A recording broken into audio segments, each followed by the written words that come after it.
반갑습니다.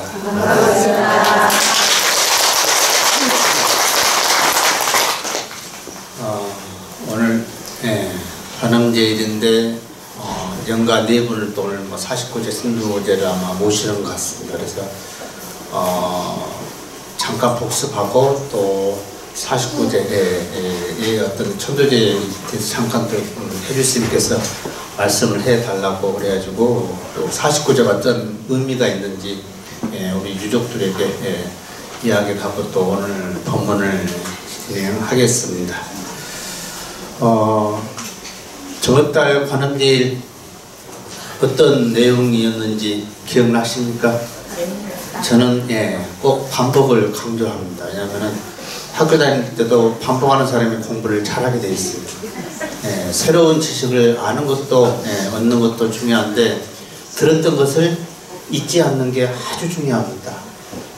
여러분들 매달 많은 스님들에게 법문 듣지만 기억을 못하면 아무 의미가 없습니다.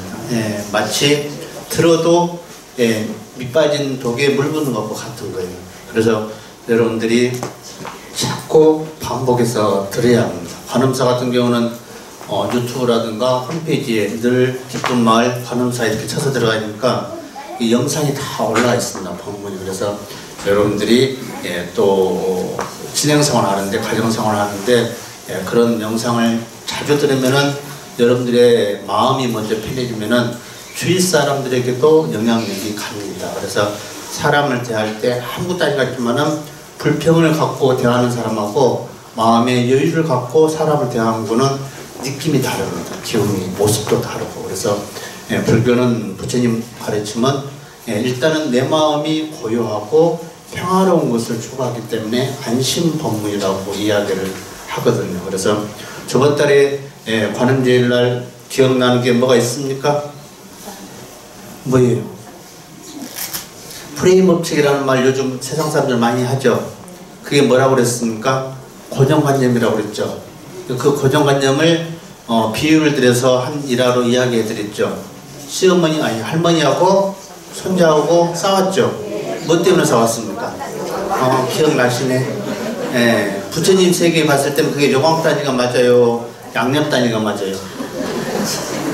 부처님 세계관에서는 요광으로도 쓸 수 있고 화불로도 쓸 수 있고 어항으로도 쓸 수 있고 양념단지라도 쓸 수가 있는데 우리 세속인들은 어떻게 한 번 마음을 먹으면은 절대 그 생각을 바꾸려고 그래, 안 바꾸려고? 안 바꾸려고 그래. 이게 프레임이라고 합니다. 안 바꾸니까 결국은 어떻게 돼요? 싸워요. 갈등이 일어나고 기다 아니다, 너 잘났다 안 났다. 당연히 이게 프레임 법칙에서 나오는 게 사회적으로도 갑질 현상이 나옵니다. 나는 회장인데 너는 이렇게 해야 한다는 거예요. 근데 세상은 어떻게 해요? 회사라는 것은 회장만 있어서 돌아간 건 아니죠. 직원들이 있어서 돌아가면 이게 맞물러. 이것을 깨뜨릴 수 있는 부처님 말씀이 뭐가 있다고 그랬습니까? 기억하셔야 합니다. 뭐가 있어요? 색즉시공, 공즉시. 방금 반야신경 했잖아요. 이런 것을 여러분들이 적용을 시켜야 합니다. 반야신경 따로, 요광단지, 양념단지 따로 이렇게 하면은 이게 매치가 안 되기 때문에 따로 넣으라고. 그래서 반복이라는 것은 이런 것이 함께 어울려서 하게끔 만드는 거기 때문에 신앙생활은 반복학습이 정말 중요합니다. 여러분들 매일 절을 하는데 한 번만 하고 많은 게 아니잖아요. 오늘 108배 했으면은 내일도 108배 하고 이게 한 배 한 배 할 때마다 마음에서 나오는 다 그 가짐이 달라지거든요. 그래서 불교는 관념이 아니고 생각이 아닌 실천행위라고 그랬죠. 그 일화를 뭘로 했습니까? 어떤 젊은 청년 3000배를 시켰는데 한 배로 3번에서 3000배를 끝냈다고 그랬죠. 그 다음날 어른 스님이 밥알을 몇 개 먹였어요? 3알. 왜? 걔는 한 알에 1000알의 법력을 얻을 수 있는, 갖고 있는 그런 게 있다고 그래서 3알만 먹이라고 그랬죠. 그래서 불교 부처님 가르침은 절대 생각과 관념으로만 하는 게 아니고 필히 내가 알고 있으면 어떻게 해요? 실천을 하는 게 다른 종교하고 가장 큰 차이점 중에 하나입니다. 이게 저번 달 관음제일 법회 내용이었습니다. 또 제가 오늘이 3번째인데 2번째 때 한번 법문을 했었죠. 언제 했습니까? 기억을 하셔야 돼요. 막 하나님 나만 쳐다보고 있으면은 안 되고, 앞에 있는 스님이 오늘이 세 번째인데 첫 번째는 어떤 내용을 했고 두 번째는 어떤 내용을 했고 오늘은 어떤 이야기를 할까? 두 번째는 어떤 이야기를 했을까요? 전혀 감이 안 옵니까? 우리가 살아가는데 가장 중요한 거 아마 종교를 믿는 이유 중에 아마 대다수가 이런 이유가 있을 겁니다. 금생에 살아있는 동안 우리가 살아가면서 어떻게 하면은 편안하고 행복하게 살 수 있을까라고 어느 바람은 청년이 부처님에게 질문했다고 그랬죠? 그러니까 부처님이 몇 가지 길을 제시했습니까? 네 가지 길을 제시했습니다. 이게 아주 중요한 건데, 그래서 그 네 가지가 뭐라고 그랬습니까? 첫째는, 자신이 속해 있는, 어느 직장이든, 어느 곳이든 최선을 다해서 살아라가 첫 번째 길이었죠.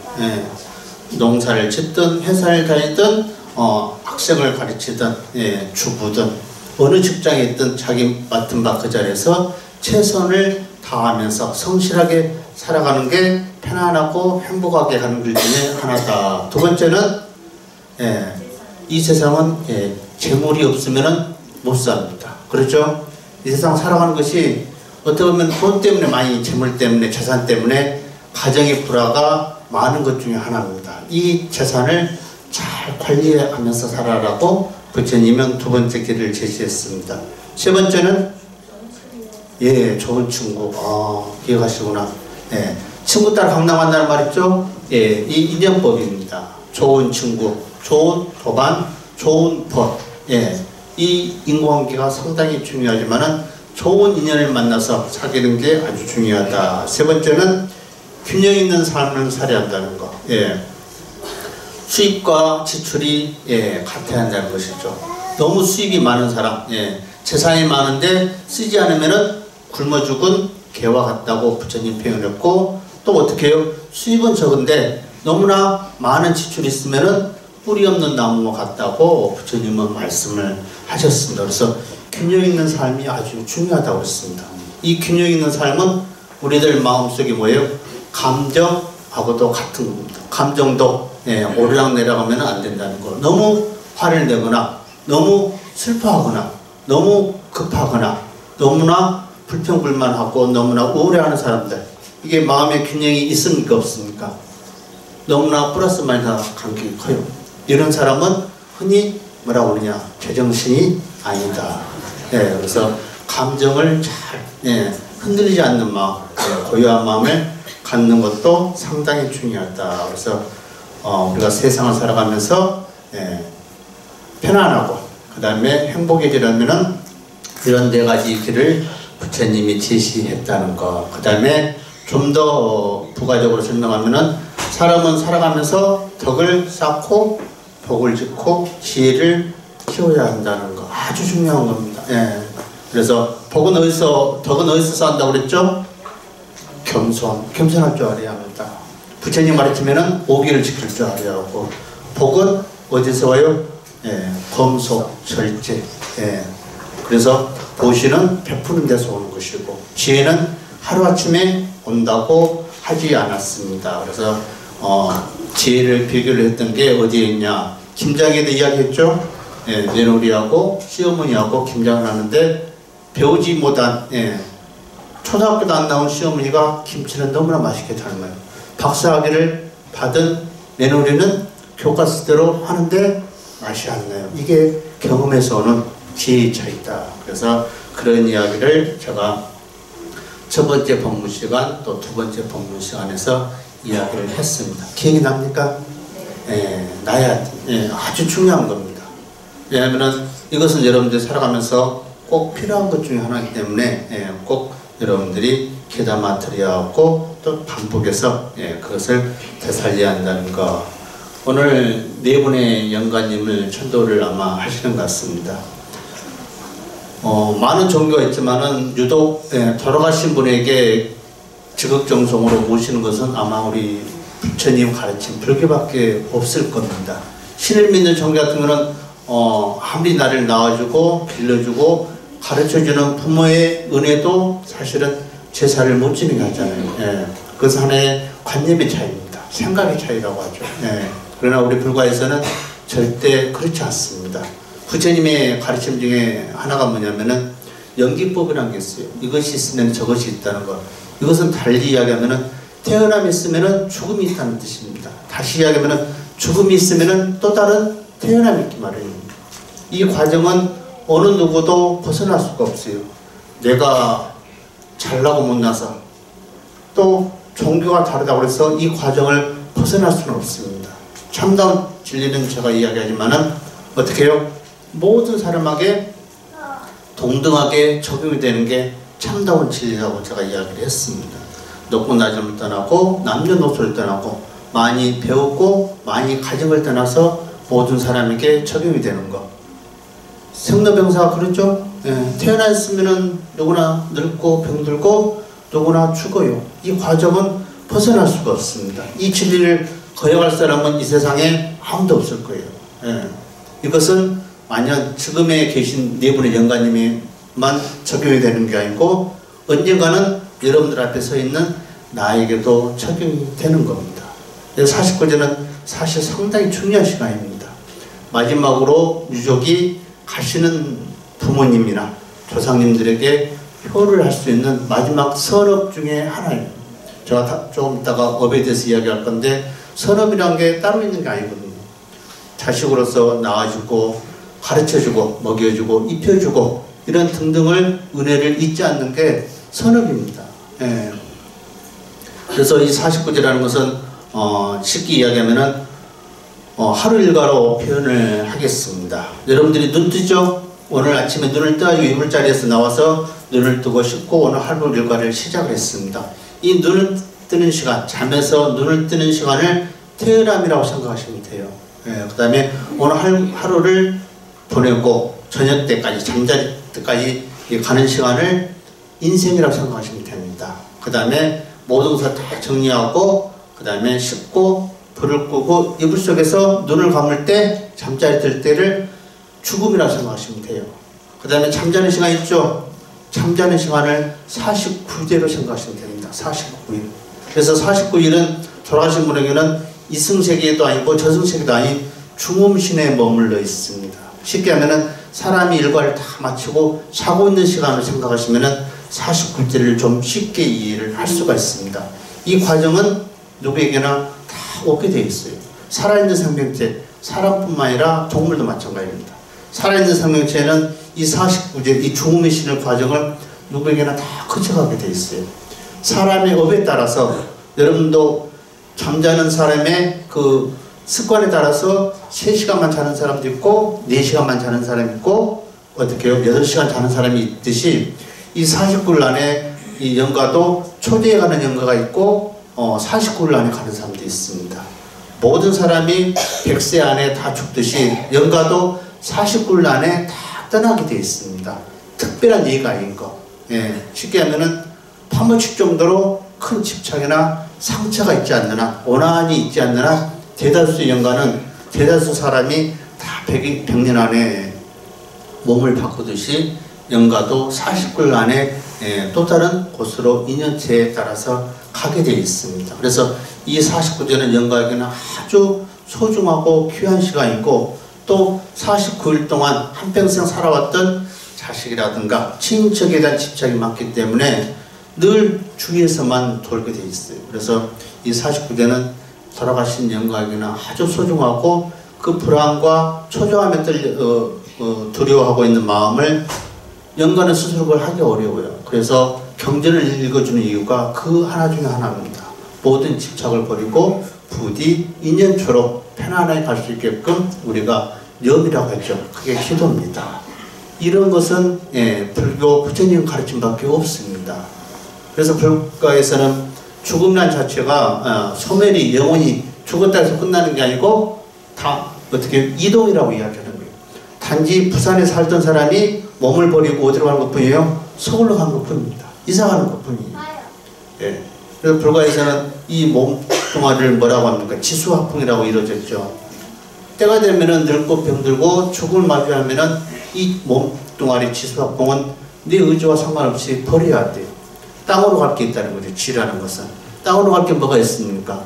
여러분들이 그렇게 예쁘게 단장하고 꾸미는 머리카락이라든가 피부들은 손톱, 발톱은 오장육부 이것은 다 흙으로 들어가게 됐습니다. 한쪽은 흙으로 들어가게 돼요. 수는 뭐예요? 물이죠. 우리 몸의 약 67%가 수분으로 되어 있답니다. 살아있을 때는 눈에는 눈물이 나오고 코에는 콧물이 나오고 밑으로는 똥구짐이 나오는 이 수분이 어떻게 해요? 때가 되면은 바다로 물로 환원이 됩니다. 돌아가게 되어 있어요. 그 다음에 풍은 바람이죠. 움직이는 겁니다. 감정들. 때로는 울고 때로는 웃고 좋다 나쁘다 이런 감정들은 바람으로 들어가게 되어 있고 그 다음에 열. 우리 몸에 36.5도라든가 에너지, 기온은 어디로 가게 돼요? 태양으로 들어가게 되어 있답니다. 결국 이것은 내 것이 아니라는 거예요. 예. 정말 이 몸이 내 거라고 하면은 병이 와서도 고칠 수가 있고 내 스스로 또 병이 못 오게끔 방어도 할 수가 있는데 우리는 어떻게 해요? 늙어가는 자체도 막을 수가 없어요. 예. 내 머리카락이지만은 내 머리에서 나는 흰머리 하나 어떻게 막을 수가 없어요. 강한 존재입니까? 나약한 존재입니까? 나약한 존재입니다. 이 물질은 나약한 존재예요. 그러나 마음은 강한 존재입니다. 예. 그래서 우리가 이 몸을, 사람의 몸을 비유를 하면은 자동차하고 비유를 하면은 좀 쉽게 이해를 할 수가 있을 겁니다. 자동차도 운전수가 있죠.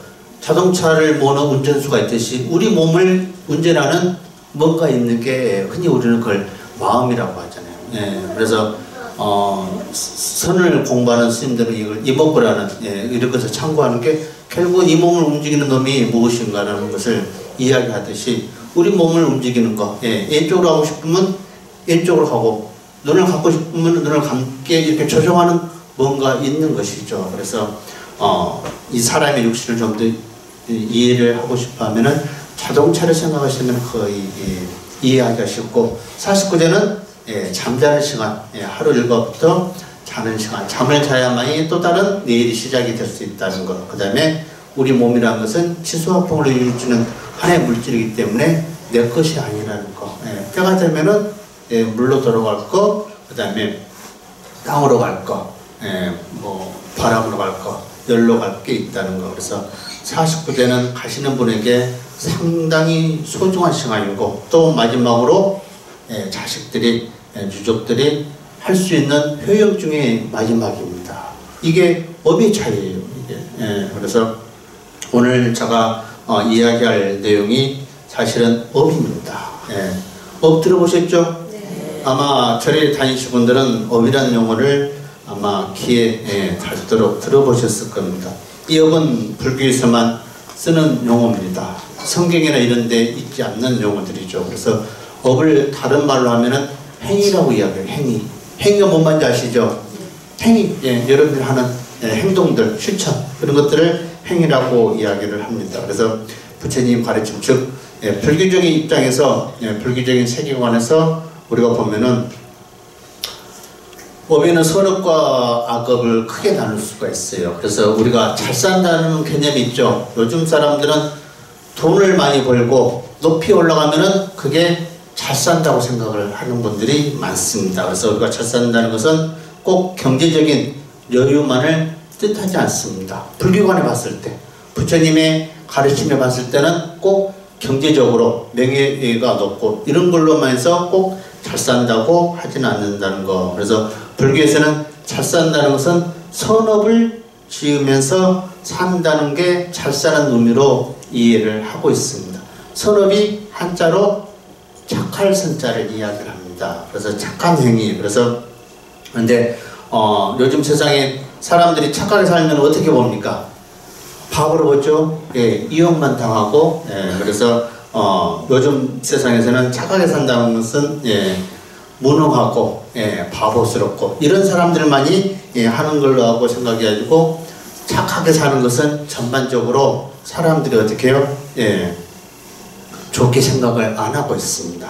무능한 사람으로 생각을 하고 있어요. 그러나 부처님은 선이라는 것은 달리 이야기를 합니다. 유능하고 능숙하고 착하고 좋은 의미로 개념을 이야기하고 있습니다. 그래서 선업이라는 것은, 선한 행동이라는 것은 자기 인생을 행복하게 이끌고 싶은 사람이 행하는 유능하고 착한 행위를 말합니다. 그래서 선업은 무능한 사람이 하는 것이 아니고 어떤 사람이에요?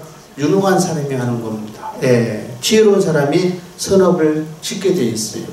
아까 이야기했지만은 사람은 업에 따라서, 업의 차이에 따라서 찾아오는 인과가 너무나 다양하게 있습니다. 그래서 부처님 당시에도 어떤 분이 이런 의심을 갖고 있죠. 아마 여러분들도 마찬가지일 겁니다. 살아가면서 이런 의문들은 한 번쯤은 갖게 될 겁니다. 살아가면서 왜 나에게 이런 일이 일어날까요? 왜 이런 일이 일어날까요? 왜 어떤 이는 부유하고 권세를 누르는데 왜 나에게는 또는 다른 사람에게는 가난하고 궁핍하게 태어났을까요?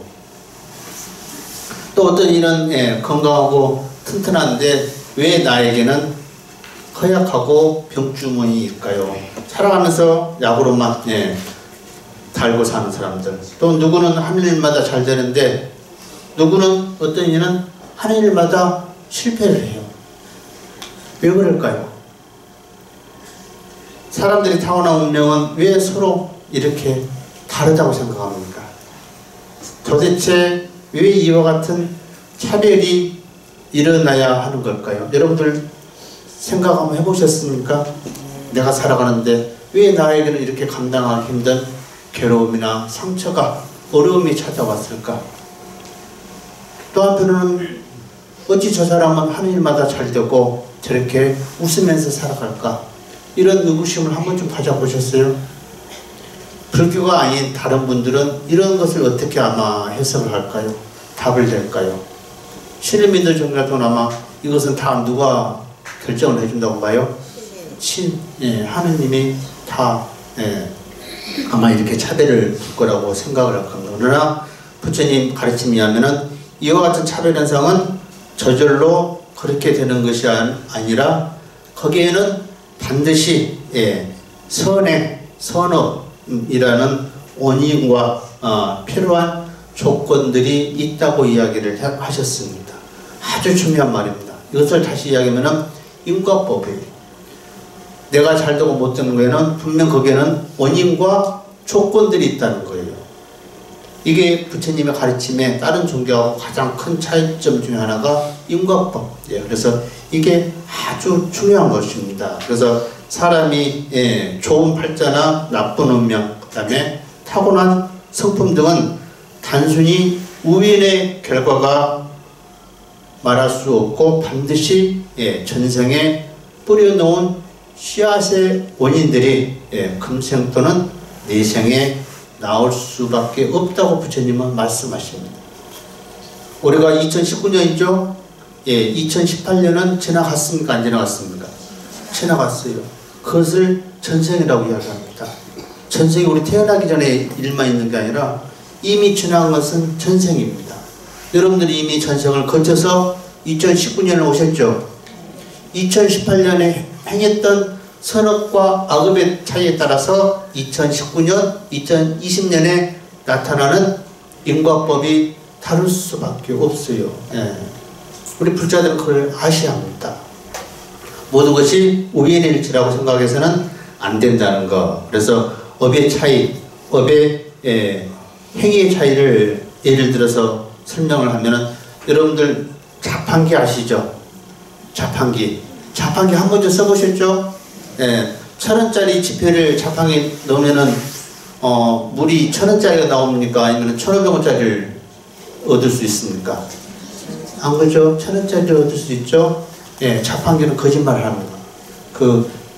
맞춰진 세팅되어 있는 거에 따라서 나오듯이 업도 마찬가지예요. 내가 이만큼 했는데 이만큼 크게 나올 수가 없습니다. 하는 것만큼 자기에게 똑같이 나올 수 있습니다. 이게 업의 차이인 거예요. 여러분들이 업의 차이를 쉽게 생각하시려면 자판기를 이해하십시오. 500원짜리 동전 넣으면 500원짜리 물건만 얻을 수 있습니다. 1,000원짜리 지폐를 넣으면 1,000원짜리 물건만 살 수가 있듯이 업도 그와 똑같은 거예요. 절대 부풀려서 나올 수가 없습니다. 이게 쉽게 하면은 부처님이 말씀하시는 업의 차이라는 거. 그래서 여러분들이 업의 차이라는 것은 자판기와 같다라고 이해를 하시면은 좀 더 이해하기가 편할 겁니다. 그래서 우리는 전생에 어떤 업의 씨앗 종자를 뿌려 놓은 줄을 모르기 때문에 늘 살아가면서 희노애락, 화복이라고 하죠. 복과 화. 어쩔 때는 복이 들어오고 어쩔 때는 재앙이 들어오고, 이 속에서 좋은 일이 일어났을 때는 즐거워하고 안 좋은 일이 일어났을 때는 괴로워하고 근심 걱정. 그래서 희노애락을 갖고 사는 게 우리들의 삶 중에 하나입니다. 그것은 뭐 종교를 믿든 안 믿든 간에 자기가 뿌려 씨앗에 따라서 복과 재앙, 화는 어김없이 찾아올 수밖에 없다는 거. 그래서 인과법이란 게 뭐냐면은 씨앗과 싹의 경우를 예를 설명해 드릴게요. 씨앗은 원인이 되는 것이죠. 그 다음에 연은 조건을 말합니다. 씨앗이 싹이 돼서 나오려면은 조건이 있어야겠죠. 그게 뭐예요? 물, 토양, 온도, 열. 이게 뭐예요? 연입니다. 씨앗은, 싹은 과가 되고, 이게 쉽게 하면은 인과법이라는 거예요. 하나 더 예를 들면 수증기 있죠? 수증기의 원인은 뭐가 되냐면, 인이 된 게 뭐냐면은 물입니다. 물이 있어야 수증기가 나오기 때문에. 근데 물을 수증기로 만들려면 뭐가 있어야 돼요? 연이 있어야 돼요. 조건. 인연이 그런 뜻입니다. 연은 조건, 환경, 여건, 이런 것이죠. 그래서 물이 수증기로 바뀌려면은 조건이 뭐냐면 열이 있어야죠. 햇빛, 태양, 열. 이게 어디로 수증기로 올라가는 거예요. 이게 인과법이라는 거예요. 이게 쉽게 하면은 저절로, 나홀로 똑 만들어진 것은 없는 겁니다. 여러분들이 지금 이 관음사에 와가지고 화렴제일날 법문을 듣는데 이 마음이 집에 가면 바뀌어요. 알게 모르게 뭔가 막 올라와. 보기만 해도 뭐가 올라와. 뒤통수를 치고 싶고 막 이런 말할 수 없는 가슴에서 화병 같은 게 올라오죠. 그죠? 이게 원인이 있습니다. 올라온 게. 그냥 올라온 게 아니에요. 원인이 뭐예요? 일단은 눈, 이걸 안근이라고, 안입에서 나는 육근이라는 게 있죠. 보면은 그 사람에 대해서 식이, 마음속이 저장이 되어 있기 때문에 안 좋은 게 올라오면은 과가 화로 나오는 거예요. 쉽게 하면 이게 인과법입니다. 그래서 부처님 가르치면은 이 세상은 절로 혼자 생기는 게 아니고 분명 거기에는 원인과 조건에 의해서 과가 나오게 됐습니다. 아무 이유 없이 화내는 사람은 어떤 사람이에요? 제정신 아니에요, 그 사람은. 그건 아무 이유 없이 화내는 사람은 제정신 아니에요. 화를 내는 이유가 있습니다. 어떤 원인과 조건이 꼭 있어요. 부부싸움도 같이 사니까 부부싸움 있죠. 혼자 사는 사람한테 부부싸움이라는 게 있습니까, 없습니까? 절대 없어요. 이게 원인과 조건이라니까요. 그래서 아무 원인도 없이 화를 내는 사람은 뭐라고요? 제정신이 아닌 거예요. 그런 사람 가까이 해야 돼, 멀리 해야 돼요? 피해야 합니다. 절대 피해야 돼요. 그래서 우리가 살아가는 데는 이 인과법의 어떤 원인과 조건에 의해서는 벗어날 수가 없다는 거. 49제도 방금 이 인과법입니다. 원인은 뭐예요? 태어남입니다. 죽음으로 가게 되면서 많은 조건들, 이유가 있겠지만은 가장 큰 조건은 뭐예요? 병하고 세월입니다. 세월을 쉽게 해서 저승사자라고 이야기하는 거예요. 세월 앞에서는 장사가 없거든요. 세월이 우리를 늙게 만들어 가고 있습니다. 더 빨리 늙게 만드는 것 중에 하나가 이제 거기에 스트레스라는 것도 있죠. 스트레스를 받으면은 더 빨리 늙습니다. 같은 시간인데. 그래서 사람마다 그런 거 있잖아요. 같은 나이인데도 누구는 엄마같이 보이고 누구는 딸같이 보이는 사람도 있죠. 이게 어떤 그런 과정들이 있다는 거. 그래서 인과법은 이 세상에 어느 누구도 벗어날 수가 없다는 거. 그래서 부처님 가르치면은 인과법이 크게 4종류가 있습니다. 그 4가지가 무엇이냐? 우리가 살아가면서 어떤 행위를 하느냐에 따라서 금생에 현재의 즐거움을 받는 인과가 있고 또 미래의 괴로움을 받는 인과가 있습니다. 그걸 한번 생각해 보세요. 지금은 즐거워. 그러나 안 봐도 그 사람 하는 행위로 인해서 미래는 저 사람은 뻔히 괴로움이 찾아올 거라는 것을 예견할 수가 있습니다. 예를 들면 어떤 거냐면은 학생 때 공부해야 돼, 안 해야 돼요? 부모가 자식들에게 가르치고 투자하는 것은 미래가 즐거움을 주기 위해서요. 행복을 위해서. 근데 자식들은 공부를 그 미래를 예측을 못하니까 지금 눈앞에 보이는 것에 즐거움을 찾는 거예요. 지금은 즐거울지 모르지만은 학생 10분 때 공부를 안 하면은 미래는 어떻게 돼요? 차별이 크게 나게 되었어요. 그래서 현재는 즐거울 수 있지만은 미래의 괴로운 인과법이 있고, 그 다음에 두 번째는 어떤 행위를 함에 따라서 현재는 괴롭지만은 미래는 즐거움을 받을 수 있는 인과가 있습니다. 그 다음에 세 번째는 현재도 괴롭고 미래도 괴로운 과보를 하는 사람 인과법도 있습니다. 그 다음에 네 번째는 지금도 즐겁고 미래도 즐거운 인과법이 있습니다. 여러분들이 원하면 어떤 인과법을 선택하고 싶어요? 네 번째? 아이고, 욕심도 많으시네. 그렇게 살 수만 있으면 얼마나 좋아요. 마음이 그런 마음이면 어떻게 해요? 그런 결과가 나올 수 있게끔 어떻게 해야 합니까? 실천해야죠. 노력을 해야 돼요. 노력은 알아야만이 할 수가 있습니다. 그래서 우리가 살아가는데 지식이 필요한 거예요. 부처님 가르침은 하나의 우리에게 지식을 주는 겁니다. 지혜는 우리가 노력을 해서 실천해서 얻을 수 있는 것밖에 없어요. 다리 편하게 하십시오. 다리들 아프시죠? 아플 때는 아무리 좋은 이야기 해도 귀에 들어옵니까? 안 들어옵니까? 안 들어요. 왜 몸의 집착이 그렇게 크고요. 아프면은 배고프고 몸이 배고프고 아프면은 세상만사 귀찮아요. 그죠? 밥부터 먹어야 돼요. 배고프면 막 짜증내죠? 짜증이 그냥 나온 게 아니라니까. 분명 짜증을 화를 내는 이유가 있습니다. 깐난 애기가 말도 못하는 깐난 애기가 우는 이유는 아마 두 가지일 겁니다. 그냥 말도 못하고 눈도 안 떴다고 그래서 엄마 뱃속에서 나온 애기가 일주일 10일 됐다고 그래서 그냥 우는 게 아니고 우는 이유가 꼭 있습니다. 나는 자식을 안 키워서 모르는데 아마 그럴 거예요. 첫째는 뭐냐? 배고프면 올 겁니다. 또 뭐일까요? 아프면 맞아요. 애기가 오는 것은 둘 중에 하나입니다. 아프거나 배고픈 겁니다. 그래서 젖을 먹여가지고 계속 울면 어디 가야 돼요? 아픈 거예요. 그럼 병원에 가야 돼요. 애기가 우는 것은 꼭 이유가 결과가 원인이 있다는 거. 그래서 이 세상은 꼭 그런 이치로 돌아가게 되어 있다는 거. 그래서 부처님의 가르침에는 크게 인과법 중에는 네 가지가 있다는 거. 지금 즐겁지만은 미래가 괴로운 행위가 있고, 지금 괴롭지만은 미래에 즐거움을 주는 행위가 있고, 지금도 괴롭고 미래도 괴로움이 있는 행위가 있습니다. 또 같은 행위지만은 지금 즐겁고 미래도 즐거운 인과를 받을 수 있는 행위가 있어요.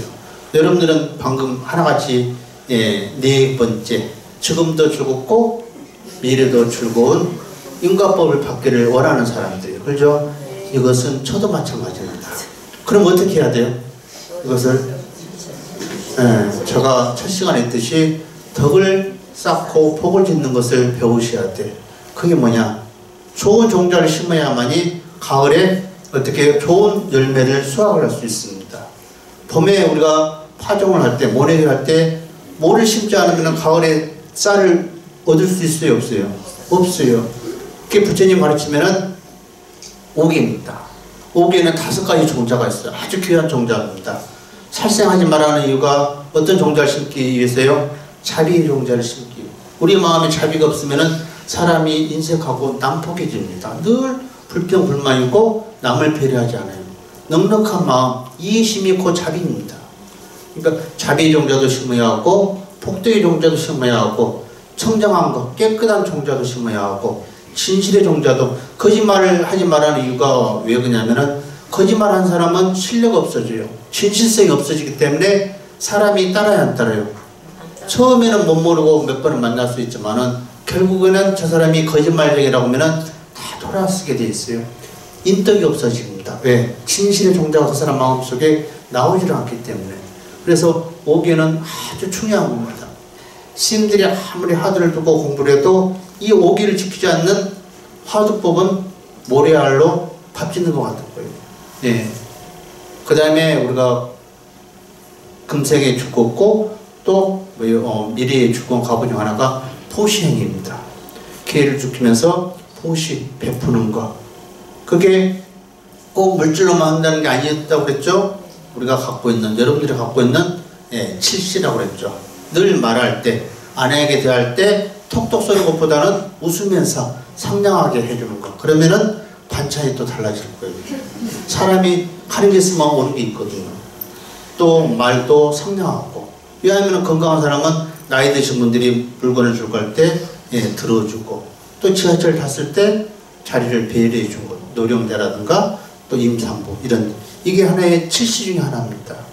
꼭 경제적인 걸로만 베푸는 것이 복을 짓는 건 절대 아니에요. 내 몸으로 칠 수 있는 게 7가지가 있다고 그래가지고 칠시라고 하죠. 무죄칠시라고 합니다. 이런 것들이 쉬운 것 같지만은 어렵습니다. 여러분들 마음이란 게 얼마나 간사하냐면요, 좋을 때는 내 콩팥이라도 떼주고 싶은데 미우면은 바늘구멍 하나 들어가지 않습니다. 정말 냉정한 게 우리 마음입니다. 닫아버리면은 아무것도 안 들어와요. 아주 무서운 겁니다. 열어버리면은 모든 걸 다 주고 싶어요. 여러분들이 남편이 아내에게 마음을 열고 아내가 남편에게 마음을 열었기 때문에 아내는 한평생 새벽같이 일어나서 밥을 하고 애기들 뒷바라지해주고 자기 시간이 없는데도 청소하고 빨래하고 밥하고, 이게 보통 일인가요?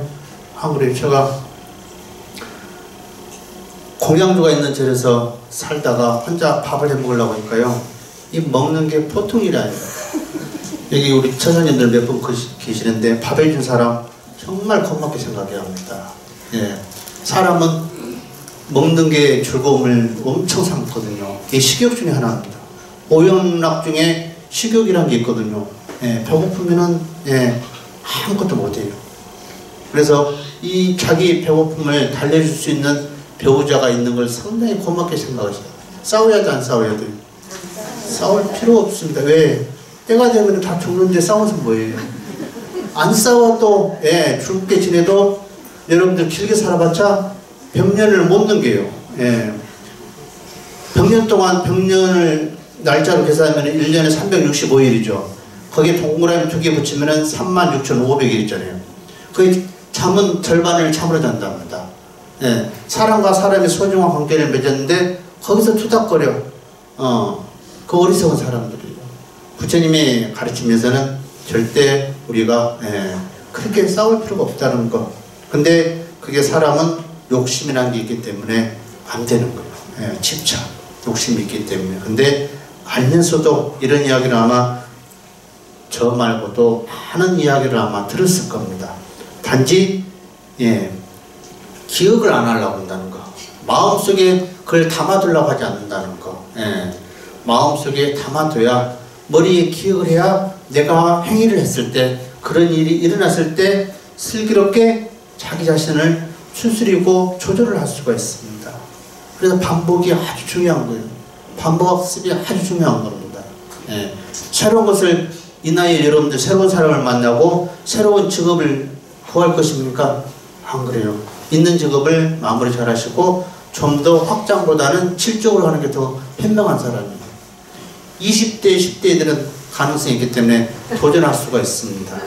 그러나 50, 60 넘은 사람이 새로운 것을 도전한다는 것은 정신적인 스트레스가 더 크기 때문에 오히려 없는 병도 만들 수가 있어요. 그래서 여러분들 지금의 나이 때는 새로운 것보다는 있는 것을, 법문도 자꾸 새로운 것을 듣는 것보다는 반복해서 내 걸로 만들라고, 내 가슴 속에, 내 마음 속에 항상 담아놓고 사람을 대하거나 또 자기 자신이 행할 때 자기 자신을 지켜볼 수 있는 그런 것을 가지셔야 한다는 거. 그래서 이 세상에 부처님 가르치는 인과법이라는 게 크게 그렇게 4가지가 있다는 거.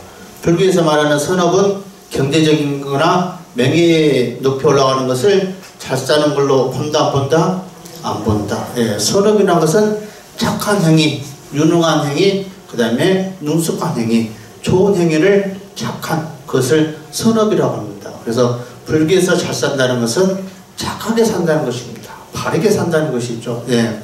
높고 낮음을 떠나고 있고 없을 떠나서 예, 성실하게 솔직하게 거짓말하지 않으면서 자비로운 마음으로 이렇게 살아가는 게 어떻게 보면 불교에서는 부처님 가르치면서는 그걸 선업이라고 합니다. 선업은 지금도 즐겁고 미래도 즐거운 가보를 가져다 주는 법칙입니다.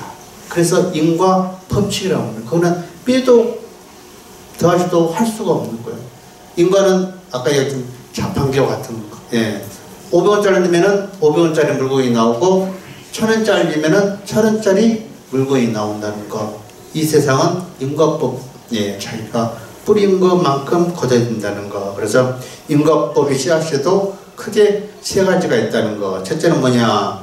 좋은 인과를 얻으려면 어떻게 해야 돼요? 먼저 뿌리고 나중에 거둔 거예요. 인과는 나중에 거두면 되는 겁니다.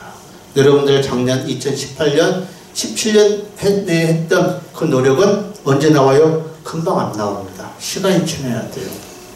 두 번째는 인과법은 시간이 지나야 거둘 수가 있다는 것.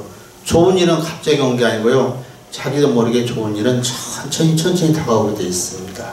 그 다음에 세 번째, 인과법의 법칙은 세 번째, 콩 심은 데 콩 나고 팥 심은 데 팥 나는 것입니다. 절대 콩 심은 데 팥이 나올 수가 없어요.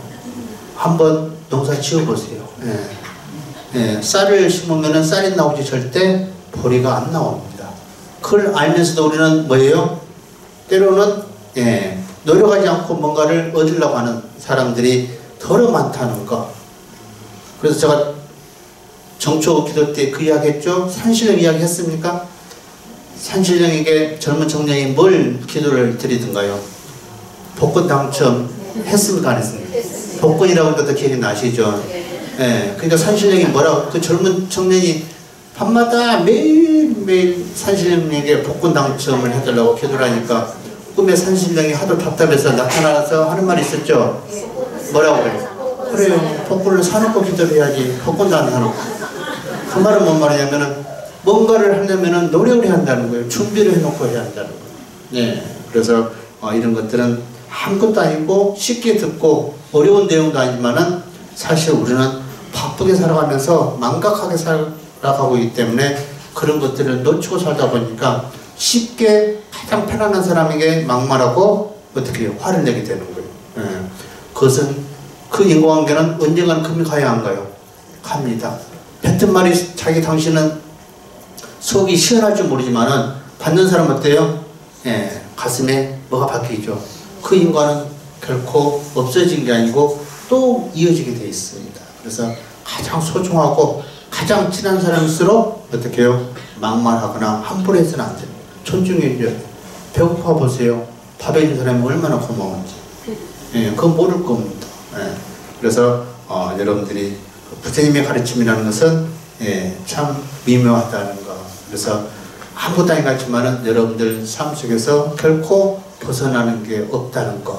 오늘 영가 네 분이 천도드렸지만은 이것 또한 우리에게도 언젠가는 다가올 일이지 남의 일이 절대 아니라는 거. 그래서 부처님 가르치면은 뭐 하나 버릴 거 없이 이것이 있으면은 저것이 있다라는 그 개념 속에서 여러분들이 꼭 이 세상에는 인과라는 게 있기 때문에 여러분들이 노력한 만큼 씨를 뿌린 만큼 거둬 들을 수가 있다는 것을 명심하시고 오늘 관음제일 방문은 이렇게 마치겠습니다. 하여튼 봄이 다가온 것 같습니다. 계절이 바뀌어가죠. 계절이 바뀌면은 나이 드신 분에게는 꼭 몸에 이상 징후가 옵니다. 그래서 감기라든가 이런 거 조심하시고 건강 유의하시기 바랍니다. 선물하십시오. 감사합니다.